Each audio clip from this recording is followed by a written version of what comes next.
गुरु परंपरा योग संस्थान में आपका स्वागत है। योग वासिष्ठ में हम लोगों ने देख लिया था कि विश्वामित्र जी ने रामचंद्र जी को यानी राजा रामचंद्र जी को, जो उस समय युवराज थे, उनको व्यास जी के पुत्र सुखदेव जी की कहानी सुनाई थी। उस कहानी को सुनाने के बाद उन्होंने वशिष्ठ जी से गुरु वशिष्ठ जी से कहा कि अब आप रामचंद्र जी को ज्ञान दीजिए, क्योंकि गुरु के मुख से, जब गुरुमुख वाणी से उनका जो ज्ञान है वो दृढ़ हो जाएगा। बिना गुरु के, कहते हैं ना, ज्ञान नहीं मिलता है। तो वशिष्ठ जी फिर उनको व्यास जी कैसे त्रेता युग में कैसे व्यास जी हो गए ये समझाया।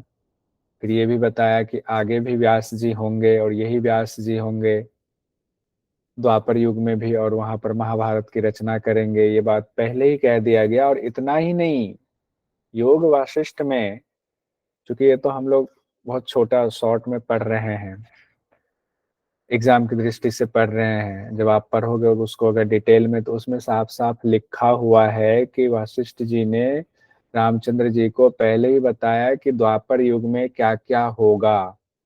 द्वापर युग में अर्जुन भगवान श्री कृष्ण से सवाल पूछेंगे, और क्या सवाल पूछेंगे ये भी कहा गया है।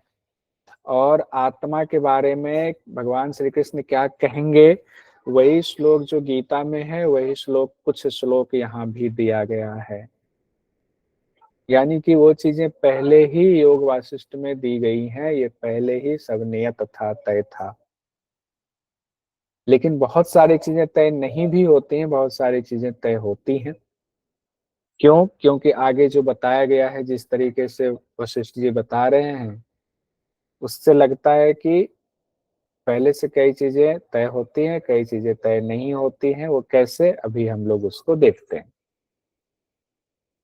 वशिष्ठ जी, ये भी कल हम लोगों ने पढ़ा था, कहते हैं कि ये जो अभी समय चल रहा है, यानी जिस समय रामचंद्र जी को ज्ञान दे रहे हैं, कहते हैं ये ब्रह्म कल्प का 72वां त्रेता युग है। यानी कई त्रेता युग हुए, तो ये 72वां त्रेता युग चल रहा है। और यह त्रेता युग पहले भी अनेक बार हो चुका है। 72वां है तो पहले 71 बार तो हो ही चुका है, आगे भी होता रहेगा।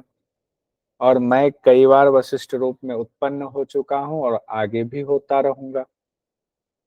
अब यहाँ तक बताने के बाद, चूंकि रामचंद्र जी को वैराग्य हो गया था, उनका किसी काम में मन नहीं लग रहा था, सब कुछ लग रहा था जब ये सब कुछ प्रकृति रूपी है, इससे मोक्ष की प्राप्ति होनी नहीं है, ये सब जो है हमें घेरने वाला है, हमें जन्म मृत्यु के बंधन में बांधने वाला है। शरीर भी गंदगी का ढेर है, स्त्रियों में भी कोई आकर्षण नहीं, भोजन में कोई आकर्षण नहीं, वस्त्रों में आकर्षण नहीं। तो गुरु वशिष्ठ कहते हैं कि हे राम, पुरुषार्थ करो। अगर मोक्ष चाहते हो, जो ज्ञान हुआ है बहुत अच्छा है, लेकिन ये शरीर है, शरीर के लिए पुरुषार्थ करना ही होगा। कि पुरुषार्थ तो करना पड़ेगा। वैराग्य हुआ है तो अनासक्त कर्म करना पड़ेगा, लेकिन आप राजा हो तो नियम का पालन करना ही पड़ेगा। आप राजा तो बनने वाले थे, अभी तो राजकुमार हैं, तो लेकिन राजा के घर में पैदा हुए, वो भी कहाँ, तो दशरथ जी के घर में, अयोध्या के राजा के घर में आप हो। तो आपकी जिम्मेदारी है कि आप पुरुषार्थ का पालन करो।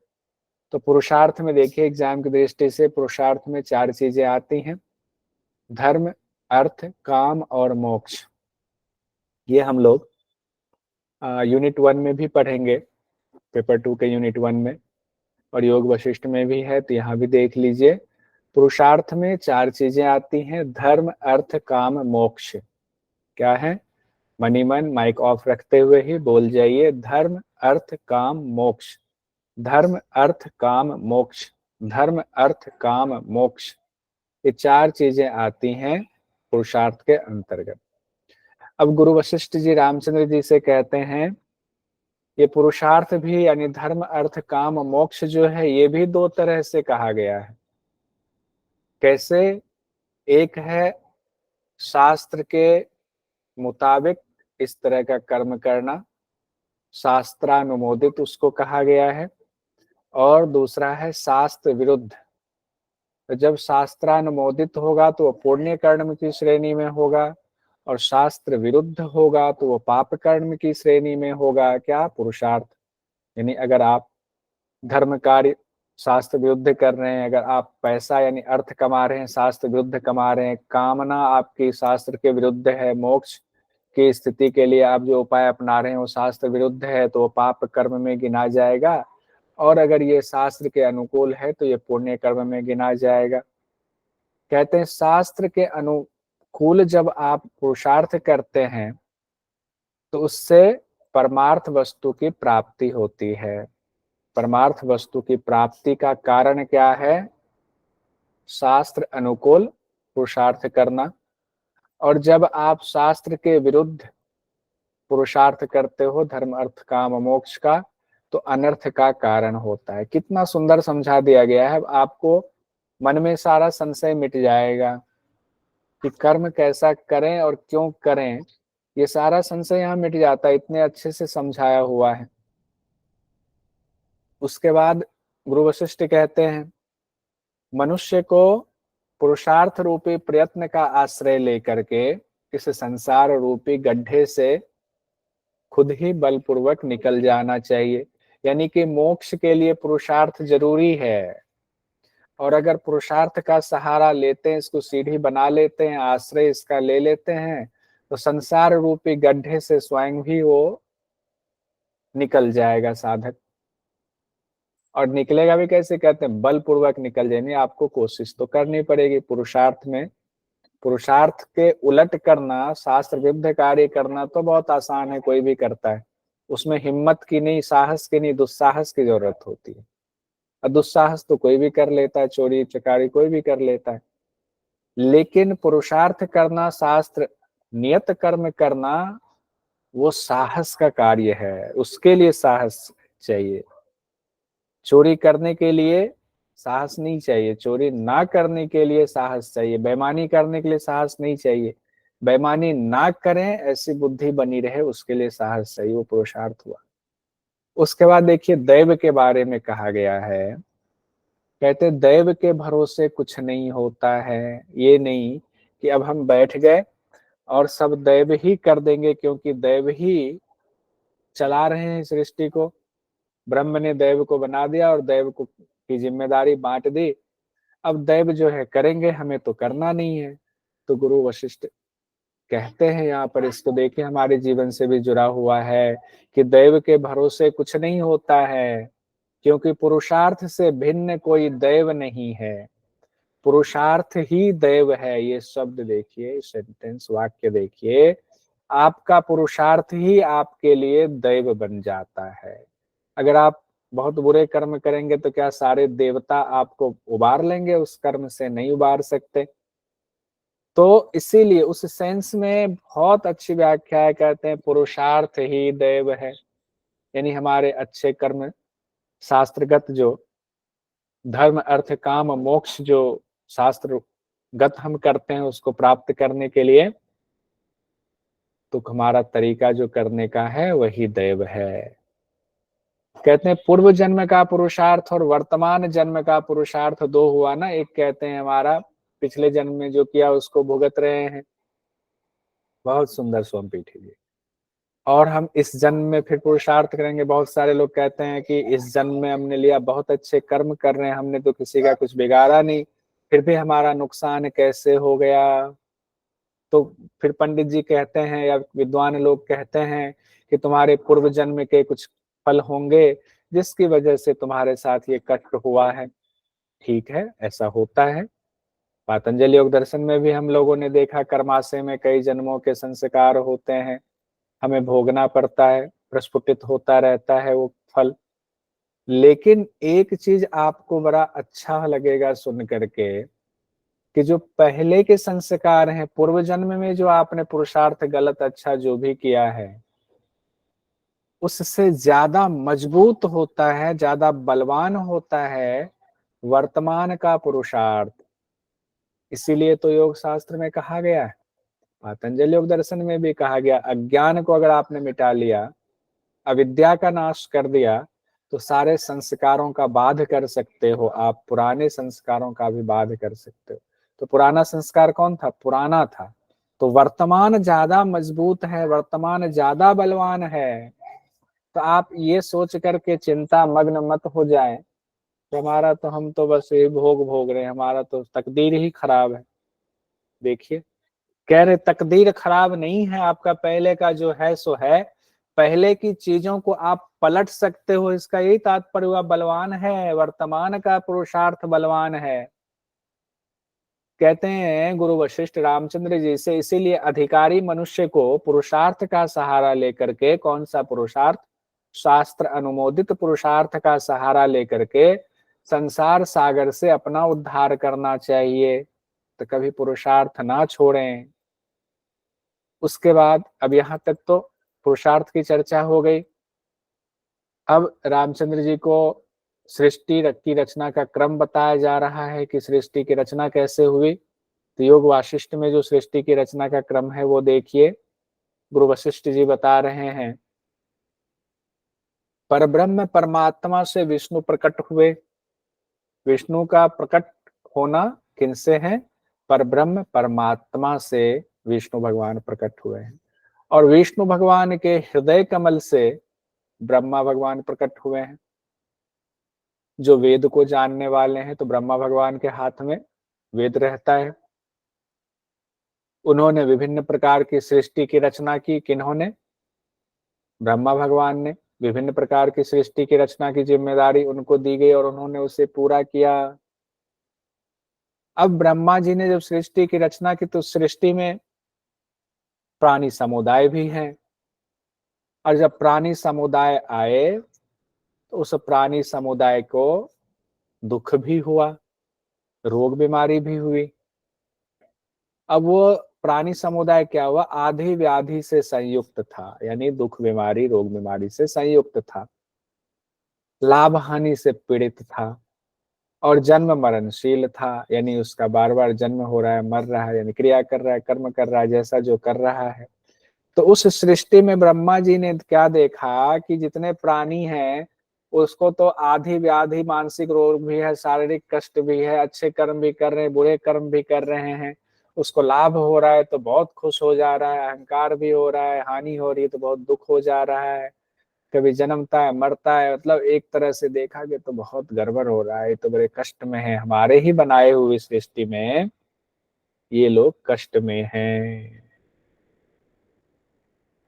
तब ब्रह्मा जी ने उनके कष्ट निवारण हेतु क्या किया? जब अपनी सृष्टि की रचना की, उनके कष्ट के निवारण के लिए कुछ चीजें दी। क्या चीजें दी? तपस्या, धर्म, दान, सत्य, तीर्थ बनाए और इनकी जानकारी दी, तीर्थों का सेवन करें। इन साधनों का निर्माण कर दिया ब्रह्मा जी ने। देखा कि दुख कैसे दूर हो, तो कहा चलो तप करो, धर्म के कार्य करो, कुछ दान करो, सत्य बोलो। और लोग कहते हैं ना, चलो तीर्थाटन करने जा रहे हैं, तो तीर्थाटन करके सोचते हैं कुछ पाप धुल जाए, कुछ मन को शांति मिलेगी, इस तरह से साधन दिए। तो आपके मन में, अंश बेटा ये गेट बंद करो तो, इस कमरे का। तो ये साधन हम लोग सोचते हैं ना, क्यों तीर्थाटन कब से शुरू हुआ होगा, कब से जो है हम लोग दान धर्म कब से हमने शुरू किया होगा? तो हमारा योग वाशिष्ठ ये कहता है कि देखिए, जब सृष्टि की रचना हुई तो उस समय ब्रह्मा भगवान ने दुख वगैरह को थोड़ा कम करने के लिए इन साधनों को दिया प्राणी समुदाय के लिए। और जब देखा कि देखते हैं इससे क्या होता है, तो ब्रह्मा भगवान ने देखा क्या कि इससे तो कुछ साधन का समाधान हो रहा है, कुछ का नहीं हो रहा है, यानी कि पूरी तरह से उनकी आधी व्याधि खत्म नहीं हो रही, लाभ हानि खत्म नहीं हो रहा, मानसिक कष्ट खत्म नहीं हो रहा, जन्म मृत्यु वाला चक्र जो है खत्म नहीं हो रहा है। यानी कि कष्टों का समूल नाश उनके बच्चों का, ब्रह्मा भगवान ने जो रचना की है, सृष्टि की, उनके बच्चों का कष्ट निवारण तीर्थ स्थल पर जाने से नहीं हो रहा है, तप धर्म करने से भी नहीं हो रहा है, कुछ का हो रहा है थोड़ा बहुत, थोड़ा बहुत मन शांत हुआ, पूरी तरह नहीं हो रहा है। अब वो कह रहे हैं, अब कोई भी पिता होगा, अपने बच्चों का दुख दर्द देख करके उनका हृदय पिघल जाता है, उनके लिए साधन देते हैं, समाधान करते हैं। तो वशिष्ठ जी फिर बता रहे हैं कि अब उसके लिए कि पूरी तरह से कोई चाहे कि नहीं, हमें तो मतलब एक रास्ता, ऐसा दरवाजा खोल दो इस सृष्टि के प्राणियों के लिए, जिससे वो अपने ही पैरों से चलते हुए, अपनी ही बुद्धि का इस्तेमाल करते हुए समूल नष्ट कर ले अपनी पीड़ाओं का। तो अब वशिष्ठ जी बता रहे हैं उसके लिए ब्रह्मा भगवान ने क्या किया, मेरी उत्पत्ति की, मुझे पैदा किया, मेरा निर्माण किया एक तरीके से। कौन कह रहे हैं? वशिष्ठ जी कह रहे हैं। अंश जरा वो करो, वीडियो का बंद करो, तो उधर से जो मोबाइल से जुड़ा हुआ है वीडियो बंद करो।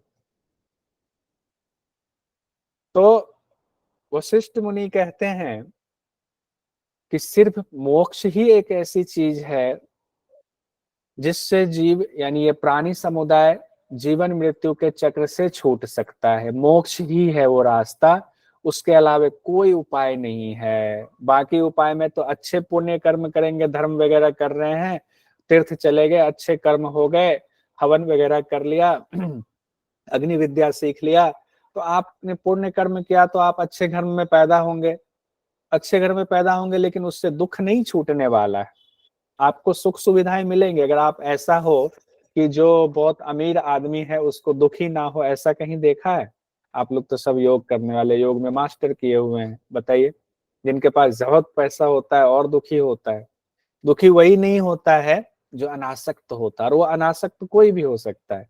एक भिखारी भी अनासक्त हो सकता है जिनके पास बहुत थोड़ा सा धन हो, और जिसके पास करोड़ों हो सकता है वो भी अनासक्त हो। इसके उदाहरण है, हमारे सन्यासी के पास कुछ नहीं होता है, अनासक्त होते हैं। और राजा जनक जी के पास अकुत संपदा थी, वो भी अनासक्त थे। लेकिन ऐसे कितने लोग हैं? बहुत संख्या बहुत कम है। तो धन संपत्ति होना ही जीवन मृत्यु के चक्र से छुटकारा नहीं है, पीड़ा से, कष्ट से छुटकारा नहीं मिल सकता है। तो कहते हैं मोक्ष ही ऐसी चीज है जिससे हम जीवन मृत्यु के जो चक्र में फंसे हुए हैं उससे छूट सकते हैं। और मोक्ष कैसे प्राप्त हो? तो कहते हैं मोक्ष तो ज्ञान से प्राप्त होता है। अब रामचंद्र जी को बता रहे हैं वशिष्ठ मुनि कि मोक्ष ज्ञान से प्राप्त होता है। ये सोच करके ब्रह्मा भगवान ने क्या किया कि अपने मानसिक संकल्प से उन्होंने मन में संकल्प किया और एक सुंदर सा बालक उत्पन्न कर दिया। और वो बालक कौन हुए? वशिष्ठ जी हुए। यानी कि मानसिक संकल्प करते ही ब्रह्मा जी के कि एक हमें ऐसा बालक उत्पन्न करना है, ऐसा विद्वान जो जा करके संसार के चक्र से लोगों को छुटकारा दिलाए। और उन्होंने मानसिक, इसीलिए मानसिक पुत्र कहा जाता है, वशिष्ठ जी हैं। तो वशिष्ठ जी उत्पन्न हो गए। जब वशिष्ठ जी उत्पन्न हुए तो उस समय वो कैसे थे? अपने पिता की तरह ही थे, यानी ब्रह्मा भगवान की तरह ही। जैसे ब्रह्मा भगवान हाथ में कमंडलू लिए हुए, उनके हाथों में वेद है, कमंडलू है, वो सब लिए हुए, रुद्राक्ष की माला शोभित है वो पहने हुए। तो कहते हैं मैं भी उसी तरीके से, उसी स्वरूप में उत्पन्न हुआ, और उसी स्वरूप में मैं जो है अपने पिता को हमने नमस्कार किया बहुत नम्रता पूर्वक। और उन्होंने बड़े प्यार से मुझे अपने पास बिठाया। यानी ब्रह्मा भगवान ने क्या किया? वशिष्ठ जी को अपने पास बड़े प्यार से बिठाया, क्योंकि किसी मकसद से उन्होंने उनको उत्पन्न किया था। फिर ब्रह्मा भगवान ने क्या कहा वशिष्ठ जी से कि बेटा, जैसे चंद्रमा में कलंक प्रविष्ट होता है ना, लोग चंद्रमा देखते कहते हैं चांद में भी दाग होता है। तो जैसे चंद्रमा में कलंक प्रविष्ट होता है, उसी तरह बानर के समान चंचल अज्ञान दो घड़ी के लिए तुम्हारे चित्त में प्रवेश कर जाए। एक तरह से उनको श्राप दे दिया अपने ही पुत्र को, लेकिन वो श्राप भी अच्छे के लिए दिया। क्यों दिया आगे अभी आपको पता चल जाएगा। पहले तो अपने जैसा पैदा कर दिया, एकदम विद्वान था। अब बताइए, अगर आप में से कोई, जितने लोग अभी मौजूद हैं, 28 32 33 लोग हैं क्लास में, अगर आप में से सब लोग यूजीसी नेट जेआरएफ क्वालिफाइड हो तो इस क्लास में कोई आएंगे? नहीं आएंगे। क्लास में क्यों है? क्योंकि हमें यूजीसी नेट क्वालिफाइड करना है। जिनकी उम्र हो गई है, जेआरएफ के लिए नहीं है, वो यूजीसी नेट करेंगे असिस्टेंट प्रोफेसर। जिनकी उम्र बची हुई है वो जेआरएफ की तैयारी करेंगे। लेकिन जो पास हो गए वो आएंगे क्लास में, वो उनको कहेंगे उनके लिए ये यूजलेस है, हमें जरूरत नहीं, अब तो हमें इससे ऊपर पीएचडी करना है या कहीं पढ़ाना है, कहीं आगे बढ़ना है, जो वाजिब है। अगर वशिष्ठ जी को पहले से सारा ज्ञान था, वो उन्हीं से पैदा हुए थे, उन्हीं की तरह थे, सारा कुछ तो उनको क्या हुआ, पहले अज्ञान डालना पड़ेगा, तब उनके अंदर ज्ञान की इच्छा जागेगी। फिर वो ज्ञान की इच्छा जागेगी तो उसके लिए वो कोशिश करेंगे, जब कोशिश करके उस ज्ञान को फिर से प्राप्त कर लेंगे, अपने अज्ञान को हटा देंगे, क्या हुआ, एक प्रोसेस के द्वारा उसके अंदर ये मानकर चलो कि एक कंप्यूटर बनाया, उसमें सॉफ्टवेयर डाउनलोड कर दिया। अब जब उन्होंने ज्ञान अज्ञान को हटाया इस खास विधि से, अब उसके अंदर वो वाला सॉफ्टवेयर आ गया। अब उनको कहा जाएगा कि अब जो है आप तैयार हो, अब आम लोगों को बताओ कि आपने किस तरीके से अज्ञान को खत्म किया। कोई अज्ञान अपना खत्म करना चाह रहा है तो आप उसको वही तरीका बता दो जो आपने किया है। तो ब्रह्मा भगवान ने अपने ही पुत्र वशिष्ठ जी के अंदर 2 घड़ी के लिए अज्ञान का प्रवेश करा दिया। जैसे चांद में कलंक होता है, तब उनके अंदर भी अज्ञान आ गया। और अज्ञान को क्या कहा गया है, बानर के समान, बंदर के समान चंचलता। बंदर में क्या होती है, चंचलता होती है, ऐसे अज्ञान भी चंचलता का एक रूप है। अब पिता के ऐसा कहते ही क्या हो गया, वशिष्ठ जी कह रहे हैं मैं अपना शुद्ध स्वरूप भूल गया, अपना शुद्ध स्वरूप भूल गया कि मैं क्या हूँ। मैं आत्म, पहले तो आत्म स्वरूप में थे वो, अपना शुद्ध स्वरूप भूल गए क्योंकि अज्ञान आ गया, और तत्व ज्ञान से वो रहित हो गए। जैसे ही तत्व ज्ञान से रहित हुए, अपना स्वरूप भूले, तो क्या होगा, दुख और सुख दोनों हो जाएगा। तो सुख भी तो दुख रूप ही होता है, हम लोग योग में पढ़ते हैं, हम जानते हैं दुख भी सुख भी दुख रूप ही है। तो वो दुखी हो गए, कौन, वशिष्ठ जी दुखी हो गए। जब वो दुखी हो गए तो उनको लगा कि अब उनके तो पिता ब्रह्मा भगवान है, उनको क्या हो, तो अपने पिता से पूछेंगे मैं दुखी हूँ, मुझे जैसे छुटकारा का उपाय बताइए। अब उन्होंने कहा कि मैं दुखी क्यों हूँ, आप मुझे उपाय बताओ कि मैं कैसे सुखी हो जाऊं, या कैसे मैं इस दुख से पार पा जाऊं, कैसे अज्ञान रूपी दुख को मैं दूर कर लूं। तब कहते हैं, वशिष्ठ जी कहते हैं, जब मैंने ऐसी प्रार्थना की, मैंने ऐसी जिज्ञासा उत्पन्न की अपने पिता ब्रह्मा जी के पास, तब पिता ने मुझे दुख दूर करने के लिए ज्ञान दिया। तब पिता ब्रह्मा जी ने, वशिष्ठ जी कहते हैं, मुझे दुख दूर करने के लिए उन्होंने ज्ञान दिया।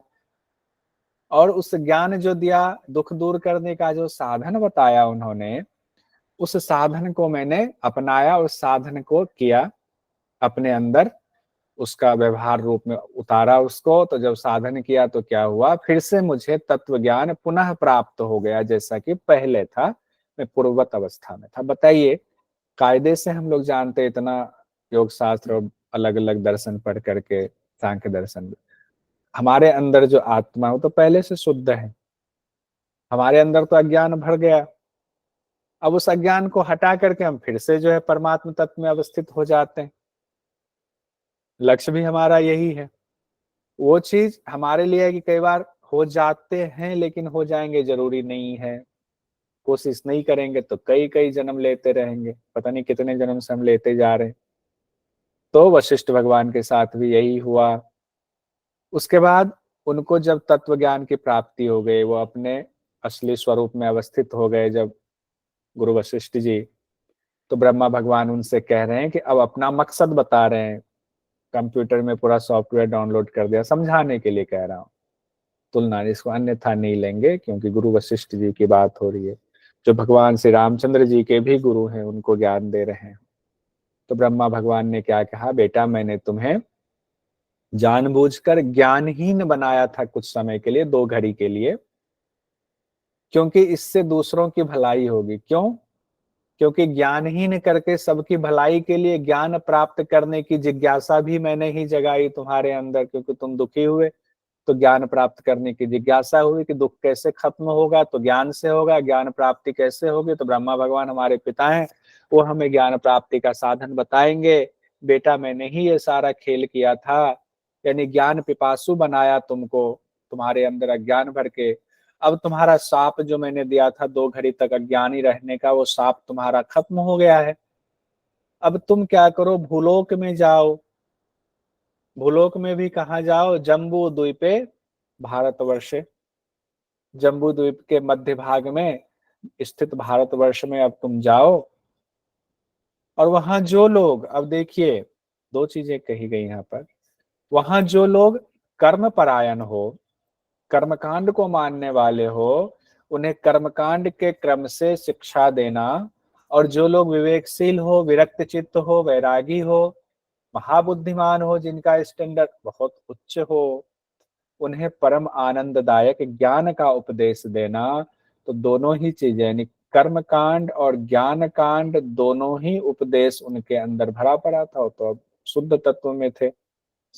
तो ब्रह्मा जी ने वशिष्ठ जी को भेजा कि तुम जाओ भारतवर्ष में, जिसका जितना क्षमता हो, जिस घड़े में जितना पानी समा सकता हो उतना भर करके उसको कृतार्थ करो।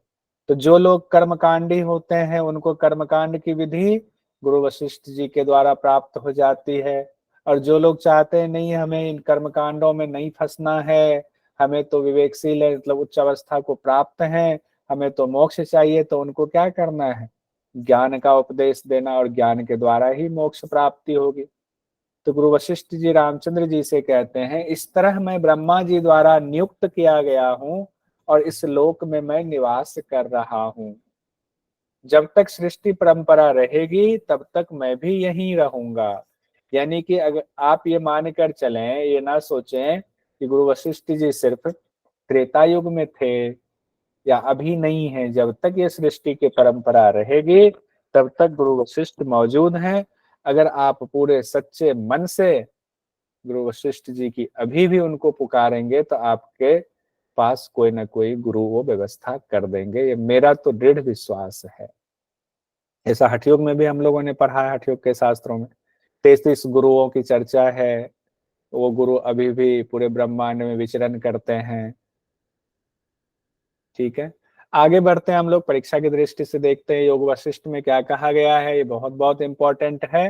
मोक्ष के 4 द्वारपाल, ये पूछा जाता है एग्जाम में। अब गुरु वशिष्ठ जी रामचंद्र जी से कह रहे हैं कि मोक्ष का जो द्वार जिसकी चर्चा हो रही है कि ज्ञान के द्वारा खोलना है, तो क्या है वो ज्ञान, कैसे खोलना है। कहते हैं मोक्ष के 4 द्वारपाल हैं, उस मोक्ष के द्वार पर 4 द्वारपाल बैठे हुए हैं। इन चारों का प्रयत्न पूर्वक जब आप सेवन करोगे यानी पालन करोगे, तो मोक्ष रूपी जो राजमहल है उसका द्वार खुल जाएगा। तो द्वारपाल को जब आप मना लोगे कि हमें अंदर जाने दो, तभी तो आप अंदर जा पाओगे। तो कौन से 4 द्वारपाल हैं? बहुत बढ़िया श्वेता जी, आप मैसेज में टाइप करके लिख रहे हैं, बहुत सुंदर। इसका मतलब आपका ध्यान है अभी इस वक्त। मोक्ष के 4 द्वारपाल कौन है? सम, विचार, संतोष और साधु संगम। हम लोगों ने उसमें भी पढ़ा था ना, महाउपनिषद में, महोपनिषद में पढ़ा था। मोक्ष के 4 द्वारपाल, इसको अभी याद करना है। सम, विचार, संतोष और साधु संगम पूछ दिया जाता है, और पूरे सीक्वेंस में याद करना। तो कुछ देर के लिए मैं आप लोगों से इसमें से सवाल पूछ लेता हूं। प्रशांत जी बताइए, कोशिश कीजिएगा स्क्रीन ना देखें, पहले बार सब बोल करके फिर बोलिए, कौन से 4 मोक्ष के द्वारपाल बताए गए हैं? शम, विचार, संतोष, साधु संगम। साधु संगम की जगह हो सकता है सत्संगति आ जाए या साधु संगति आ जाए, तो परेशान नहीं होंगे। सम, विचार, संतोष और साधु संगम। सोमपीठी जी, आपने संतोष संतोष 2 बार लिख दिया हुआ है। रिया जी बताइए एक बार। बहुत बढ़िया रुचि जी। सम सम विचार, संतोष और साधु संगम। श्वेता जी बताइए। शम, विचार, संतोष, साधु सत्संग या फिर साधु संगम, बहुत दोनों। बढ़िया। मेघा जी। शम, विचार, संतोष, साधु संगम। ठीक है, क्या है ये सम, विचार, संतोष, साधु संगम? मेघा जी क्या है ये? मोक्ष के 4 द्वारपाल है सर। मोक्ष के 4 द्वारपाल हैं, ये भी याद रखना कहीं भूल ना जाए, क्योंकि आज की क्लास में ना और कई चीजें आएंगी जो हमें याद रखनी, एग्जाम में पूछा जाता है।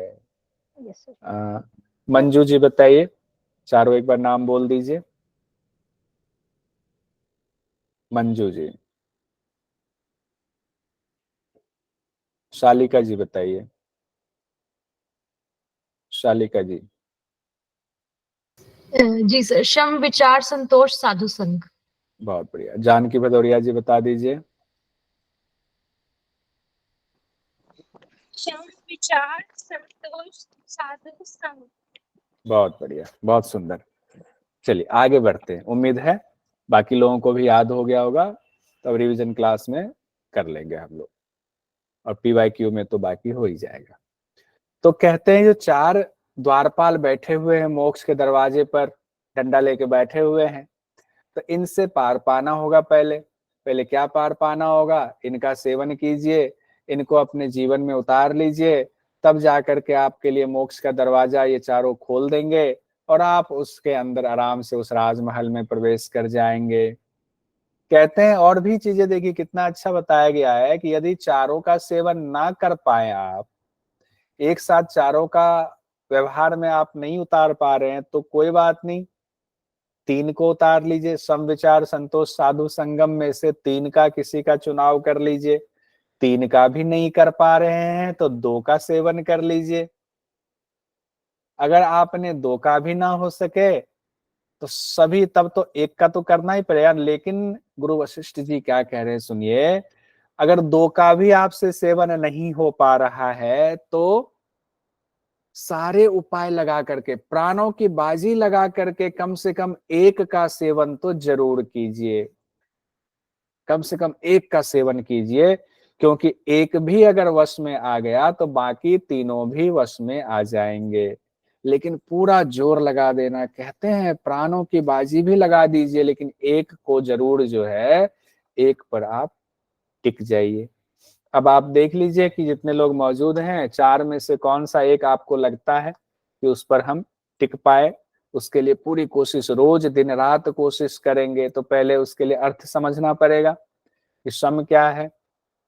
तो पहला जो है मोक्ष के 4 द्वारपाल में सम, उसको समझ लेते हैं तो अपना डिसाइड कीजिएगा कि हमें कौन सा करना है, कहाँ से पकड़ के बढ़ना है आगे।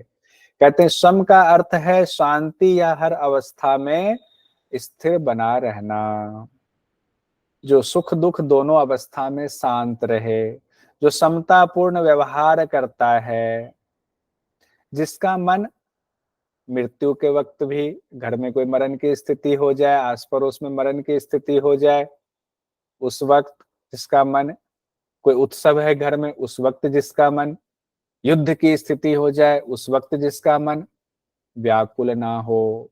यानी ना मरण के समय व्याकुल हो, ना उत्सव के समय व्याकुल हो, ना युद्ध के समय व्याकुल हो।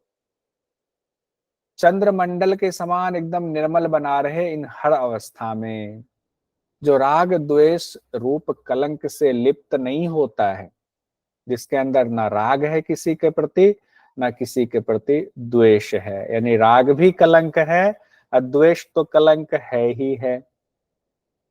वशिष्ठ जी आगे कहते हैं रामचंद्र जी से, उस समरूप उत्कृष्ट साधन को, यानी समता वाली जो स्थिति है, उसका आश्रय लेकर बहुत से विद्वान साधक हुए हैं, महानुभव हुए हैं। जिस क्रम से परम पद को प्राप्त हो चुके हैं, तुम भी पुरुषार्थ की सिद्धि के लिए उसी क्रम का अनुसरण करो। यानी कि पुरुषार्थ का सहारा लो, फिर सम को साधो। अब सम तो समझ गए, भगवद गीता में भी आगे हम लोग जब योग वाशिष्ठ के बाद पढ़ेंगे भगवद गीता, उसमें भी इसकी चर्चा आएगी कि समावस्था में कैसे बन रहना है, ना दुख में दुखी होना है, ना सुख में जो है सुख से पागल हो जाना है, एकदम निर्मल चित्त रहना। जैसे एक छोटा बच्चा होता है ना, उसके चेहरे पर देखते हो, हम लोग रहते हैं थोड़ी देर रहते हैं ना तो ऐसे मन हो जाता है, कोई देख कर कह देता है मम्मी पापा या घर में लोग कहते हैं क्या हुआ, किस बात की सोच में पड़े हुए हो, यानी कुछ मन में विचार चल रहा है, मंथन चल रहा होता है, चेहरा बता देता है। छोटा बच्चा जो होता है उसके चेहरे पर ऐसा कुछ नहीं होता है, निर्मल होता है। तो उस अवस्था तक पहुंचने के लिए पुरुषार्थ कीजिए। अब कहते हैं विचार, मैं कौन हूं। विचार क्या है इसको समझना पड़ेगा। मैं कौन हूं और यह संसार नामक दोष मेरे निकट कैसे आ गया हुआ है, इस विषय में न्यायपूर्वक क्या हुआ अनुसंधान विचार कहलाता है। यानी कि हम जो सुबह से लेकर शाम तक क्रियाकर्म कर रहे होते हैं, उसमें दुख भोगते हैं, सुख भोगते हैं, कोई चीज प्राप्ति नहीं होती है उसके लिए हम परेशान हो जाते हैं, जो है हम उसकी कदर नहीं करते हैं, जो नहीं है उसी के लिए मरे जाते हैं।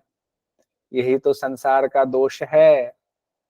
हमारी आसक्ति हर चीज के प्रति है, गाड़ी भी चाहिए, बंगला भी चाहिए, सरकारी नौकरी भी चाहिए, नौकरी भी बहुत अच्छी चाहिए, पैसा भी कमाना, बहुत पैसा चाहिए, सब कुछ चाहिए हमें। एक आया नहीं कि उसकी इच्छा फिर शांत हो गई, फिर दूसरा कुछ चाहिए। तो इसी को कहा गया है संसार यही है, और संसार में ये सारी इच्छाएं जो हैं वही दुख का कारण है, वही दोष है। तो अब शाम को कम से कम हमें बैठ करके विचार करना चाहिए कि मैं कौन हूँ, क्यों इस संसार में आया हूँ, क्या इस ऐसे ही करने के लिए आया हूँ, आज ये चाहिए, परसों ये चाहिए, नरसों वो चाहिए, नहीं मिला तो दुखी हो गए, मिला तो खुशी से पागल हो गए, अहंकार आ गया सामने वाले को लिए, तुम्हारे पास क्या है, मेरे पास घर है, गाड़ी है, बंगला है, तुम्हारे पास क्या है, तुम्हारी औकात ही क्या है, तुम जानते हो मुझे। अक्सर हम लोग ऐसा बोल देते हैं। क्या है ये? दोष है। तो हमें ये सोचना चाहिए, हे प्रभु कैसे ये दोष मेरे अंदर आ गया। अच्छा, एक दिन की कोशिश से ये नहीं खत्म होगा आपके अंदर, रोज रोज इसका अभ्यास करना पड़ेगा। जो दिन भर आप अपना चिंतन करें कि दिन भर हमारा व्यवहार कैसा रहा, मेरे अंदर ये दोष कैसे रहा, अगले दिन इसमें से दोष को ये कम करना। तो हर रोज करते करते कहते हैं न्यायपूर्वक कीजिए, अपना ही आकलन न्यायपूर्वक ईमानदारी से कीजिए। इसी को अनुसंधान कहा गया है, इसी को विचार कहा गया है। यही है, कहते हैं ना लोग, हम कई बार घर में झगड़ा हो गया, कुछ हुआ तो कहते हैं एकदम विचारवान पुरुष नहीं हो तुम, विवेकशील नहीं हो, विवेक से काम लो, विचार करो जरा, तुमने जो किया वो ठीक था। माता पिता हमें कहते हैं, तो हमें उस समय पता चलता है। उस समय तो खैर आदमी गुस्से में होता, पता नहीं चलता है। तो यहाँ कह रहे हैं गुरु वशिष्ठ जी, कहते हैं विचार से ही तत्व का ज्ञान होता है। ये विचार भी छोटा नहीं, बहुत उच्च विचार है ये। और जब तत्व का ज्ञान प्राप्त होता है विचार से, तो तत्व ज्ञान से क्या होता है, मन की निश्चलता प्राप्त होती है। यानी मन जो है इधर उधर जो भाग रहा है वो नहीं भागेगा, मन जो है शुद्ध होता जाएगा। कहाँ जाना है कहाँ नहीं जाना है, ये विवेक आएगा हमारे अंदर में, क्या सही है क्या गलत है। तो मन शांत होगा, और जब मन शांत होगा तो संपूर्ण दुखों का सर्वथा विनाश हो जाता है। देखिए विचार है, मुझे लगता है कि सबसे आसान यही है, इसी का अभ्यास हम लोगों को सबसे पहले करना चाहिए। ये तो कर ही सकते हैं हम लोग, शाम को आकर के सोते समय भी पूरे दिन का आकलन अपना कर लें, और जो गलती आज भी है कल ना दोहराएं, और कल जो कैसी व्यवस्था हो सकती है, आ जाए हमारे पास कोई विकट परिस्थिति, तो हमारा व्यवहार कैसा होना चाहिए, ये सब विचार हमें करना चाहिए। कि क्या इस संसार में हम सिर्फ इसलिए आए हुए हैं, इतना ही हमारा मकसद है, दिन भर बस पैसा पैसा पैसा, लड़ाई झगड़ा। तीसरा है संतोष। सम हो गया, विचार हो गया, अब संतोष में आते हैं। संतोष के बारे में गुरु वशिष्ठ जी कहते हैं, हम लोग दिन भर सुनते हैं, लोग कहता है ना तुमको संतोष नहीं है, अरे संतोष ही नहीं है इसको, इतना मिल गया तो भी संतोष नहीं। तो गुरु वशिष्ठ कहते हैं अप्राप्त वस्तु की आकांक्षा का परित्याग करके प्राप्त हुई वस्तु में समभाव रखने वाला है, तथा जिसमें हर्ष शोक के विकार परिलक्षित नहीं होते हैं, वह मनुष्य इस लोक में संतुष्ट कहा जाता है। हे राम, संतोष युक्त परम संतोष युक्त पुरुष परम विश्राम को प्राप्त होता है। अब क्या अर्थ हुआ, जो अप्राप्त वस्तु है उसकी आकांक्षा का परित्याग कर देना। अप्राप्त मतलब जो हमें अभी प्राप्त नहीं हुआ है उसकी आकांक्षा नहीं करनी चाहिए, उसका परित्याग करना चाहिए। और जो प्राप्त हुई है उसमें भी संभाव रखना। कहने का यहाँ तात्पर्य देखिए, अब आप ये कहेंगे अरे ऐसा थोड़ी है, अगर अप्राप्त वस्तु की कोशिश नहीं करेंगे तो कैसे होगा, जीवन कैसे चलेगा। बिल्कुल सही बात है। यहाँ अगर और लंबी व्याख्या में जाएंगे तो अनासक्त रहना है। जो आपकी, जैसे आपकी जिम्मेदारी, 3 बच्चे हैं आपके, 2 बच्चे हैं, उसको पढ़ाना है, स्कूल में उसकी फीस जानी है, तो उसके लिए आपको कोशिश तो करनी होगी। नहीं करेंगे मेहनत तो कैसे उसकी फीस भरेंगे, कैसे आपका घर चलेगा। लेकिन उसको लोभ लालच बेईमानी से ना करते हुए ईमानदारी से अपना कर्म कीजिए, ऊपर वाले से पूरा करते हैं। तो अप्राप्त वस्तु के लिए प्रति आसक्ति नहीं होनी चाहिए, अनासक्त रहिए। जिसकी जरूरत है आपको वो जरूर होगा। और जो चीज आपको प्राप्त हो गया उसके लिए अहंकार मत कीजिए। ये नहीं कि मेरे पास तो ये है, मेरे पास तो ये है, अब अहंकार में फूले नहीं समा रहे हैं, हमारे पास तो मर्सिडीज है, लंबोर्गिनी है, पता नहीं फेरारी है कि लैंड क्रूजर है कि लैंड रोवर है, पता नहीं क्या है।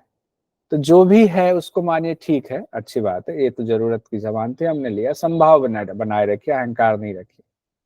और इस स्थिति में रखिए, दोनों परिस्थिति में, कि आपको हर्ष और शोक के, जो हर्ष भी विकार है, शोक भी विकार है, उसके बीच की स्थिति बनाए रखिए, यानी सम स्थिति बनाए रखिए। कहते हैं वही मनुष्य इस लोक में संतुष्ट हुआ है, और संतुष्ट जो है वो विश्राम को प्राप्त होता है, मोक्ष की तरफ बढ़ता है। कि जो है वो बहुत अच्छा है, जो नहीं है ठीक, कोशिश करेंगे, मिल गया ठीक है, नहीं मिला कोई बात नहीं। अब चौथा आते हैं साधु संग, क्योंकि अगर इसकी व्याख्या करेंगे ना, बहुत लंबी लंबी व्याख्या होगी, तो उसमें नहीं जाएंगे। आप लोग सब मास्टर किए हुए हैं, इतने शास्त्र सब लोग पढ़ चुके हैं, तो संतोष का क्या अर्थ है वो आसानी से समझ में सब लोगों को आ गया होगा। चौथा है मोक्ष के 4 द्वारपाल में साधु संग। साधु संग का क्या अर्थ है? कहते हैं जो ब्रह्मज्ञानी हैं, जिनकी ग्रंथियों का विनाश हो गया है, यानी कि सारे संशय जिनके मिट गए हैं, ऐसे संतों की सभी उपायों के द्वारा भली भांति सेवा करनी चाहिए, यानी जो आत्मदर्शी हैं, क्योंकि वह भव सागर से पार होने के लिए आपके साथ लिए साधन स्वरूप हैं।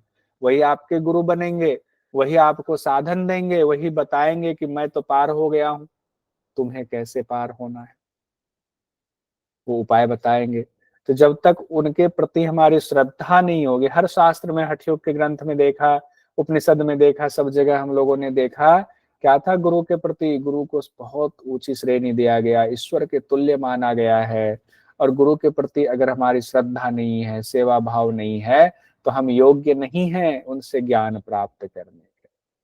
और यहाँ गुरु वशिष्ठ जी कह रहे हैं, गुरु भी किनको बनाना है? जो ब्रह्म ज्ञानी है, आत्मदर्शी है, तत्वदर्शी है, जिनके सारे संशय मिट गए हैं। संशय कैसे मिटते हैं? साफ साफ कहा गया है, जिनके ग्रंथियों का विनाश हो गया, उनके ही संशय मिटे हैं। अब ऐसे व्यक्ति आपको मिल जाए तो उनके एकदम चरण पकड़ लीजिए, जिस तरह से हो, जैसे सेवा करनी हो वैसे सेवा कीजिए। तो 4 आपके उपाय, 4 द्वारपाल की चर्चा हम लोगों ने कर लिया। अब इसमें एक चीज और देख लेते हैं कि सम ही परमोत्कृष्ट सुख है। ये हो सकता है एग्जाम में आ जाए।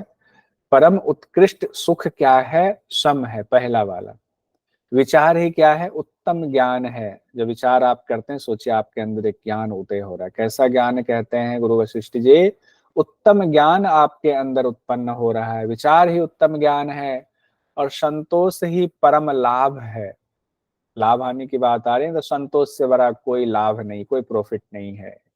और सत्संगति क्या है? परम गति है। सत्संगति से परम गति कोई हो नहीं सकता। तो इसको याद रखना पड़ेगा। 2 बार 3 बार बोल देता हूं, आप लोग भी माइक ऑफ रखते हुए बोल लीजिए। सम ही परम उत्कृष्ट सुख है या परमोत्कृष्ट सुख है। विचार ही उत्तम ज्ञान है। संतोष ही परम लाभ है। सत्संगति ही परम गति है। सम ही परमोत्कृष्ट सुख है, सम ही परम उत्कृष्ट सुख है। विचार ही उत्तम ज्ञान है, विचार ही उत्तम ज्ञान है। संतोष ही परम लाभ है, और सत्संगति ही परम गति है। सत्संगति ही परम गति है। ये तो आराम से याद रहेगा, दोनों में गति गति लगा हुआ है, सत्संगति परम गति। इसके बाद बताया गया है कि योग वशिष्ठ में जो 6 प्रकरण है ना, कैसे हम लोगों को पता चला कि 6 प्रकरण है, उनके नाम क्या है, उसकी व्याख्या दी हुई है।